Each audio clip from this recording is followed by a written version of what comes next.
Hello students, आज हम पढ़ेंगे उच्चारण स्थान। ठीक है, उच्चारण स्थान किसे कहते हैं?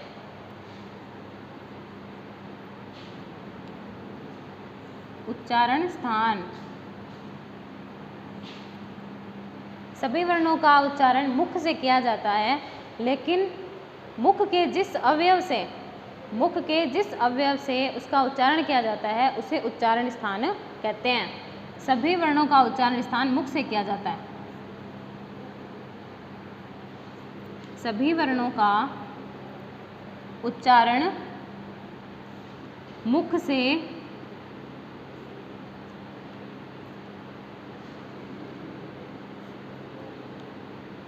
किया जाता है।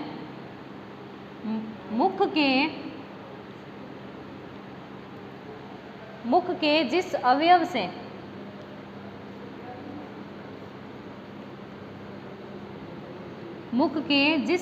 से उच्चारण किया जाता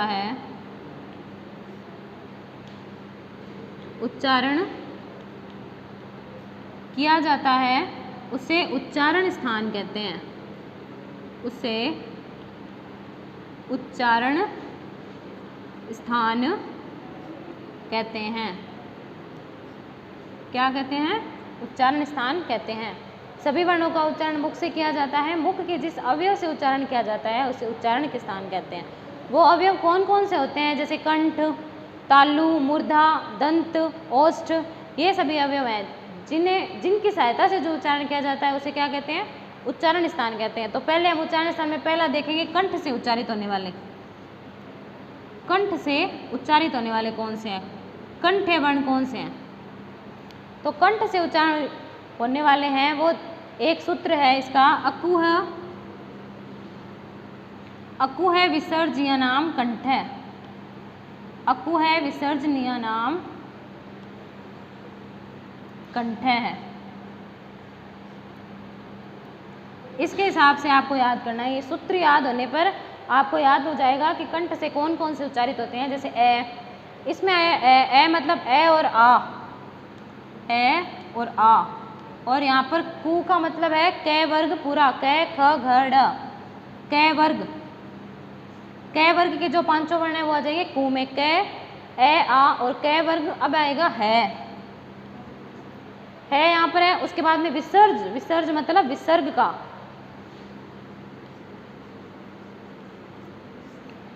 सूत्र के हिसाब से ये जो वर्ण है इनका उच्चारण कंठ से होता है। अकु है विसर्जनीयानाम कंठ है। ए, आ, कु मतलब कै वर्ग, है और विसर्ग यानी विसर्ग, इनका उच्चारण क्या है? कंठ है। ठीक है। दूसरा होता है तालु। तालु से कौन से उच्चारित होते हैं? इसका सूत्र है इच्चु यशानाम तालु। इच्चु यशानाम तालु। ठीक है। इसमें कौन कौन से आते हैं? ई आया है तो मतलब ई, छोटी ई और बड़ी ई दोनों। ठीक है। चू आया है मतलब च वर्ग पूरा, च, छ, ज, झ, य, तो च वर्ग। उसके बाद में श, ये वाला जो श है इसका छोटी ई, बड़ी ई, च वर्ग और श, इनका उच्चारण जो होता है सूत्र के हिसाब से वो तालु से होता है। ठीक है। थर्ड होता है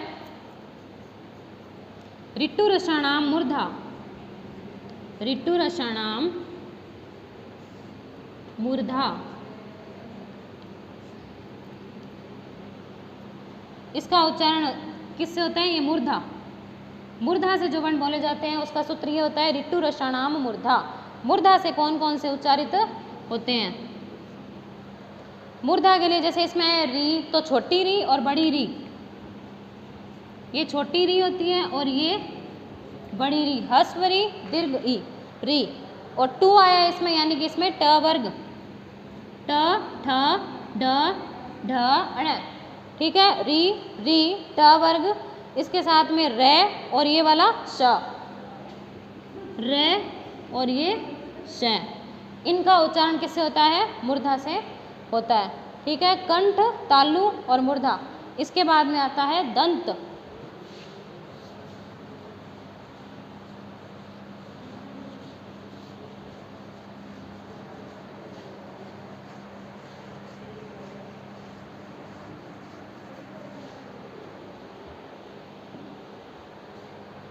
इसके बाद में आता है दंत का।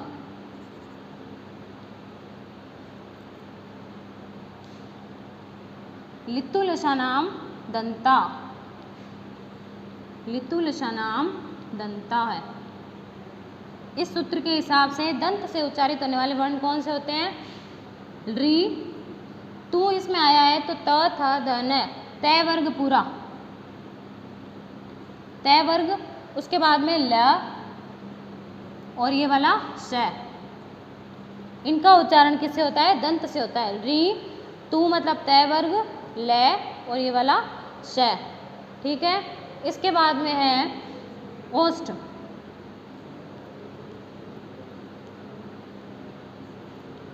उपपद्मनीयानाम ओष्ठो,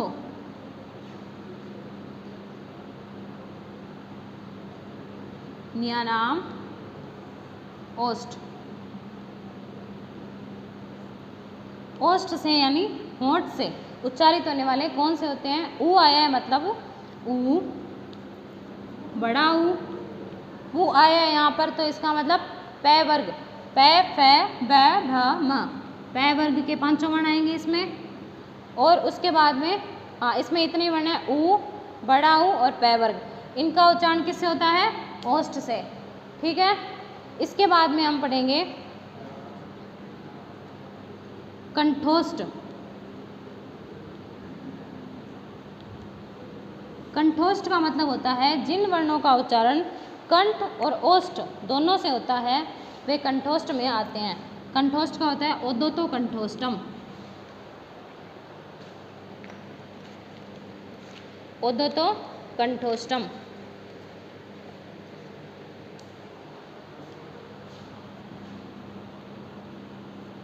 ओदोतो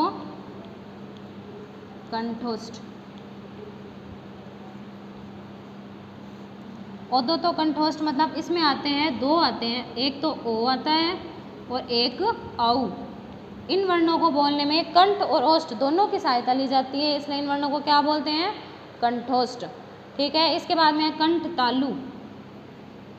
जिन वर्णों को बोलने में कंठ और तालु दोनों की सहायता ली जाती है वे वर्ण कंठ तालु में आते हैं।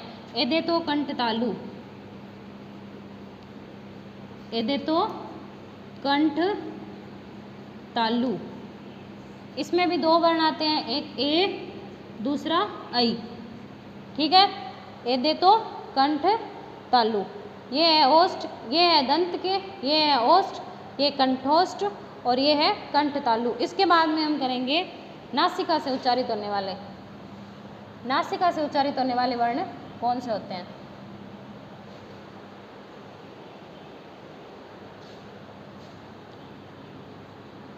नासिका से उच्चारित होने वाले वर्ण,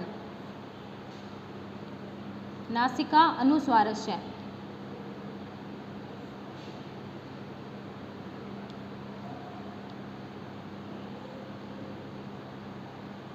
नासिका से जो उच्चारित होने वाले वर्ण होते हैं वो जो 5 वर्ग होते हैं, क वर्ग, पै वर्ग, च वर्ग, ट वर्ग और तय वर्ग, इन पांचों वर्णों के जो लास्ट के वर्ण हैं वह उनमें भी आते हैं साथ में और यहाँ पर भी वो पांचों आएंगे, या, म, अणे, अड़े, न।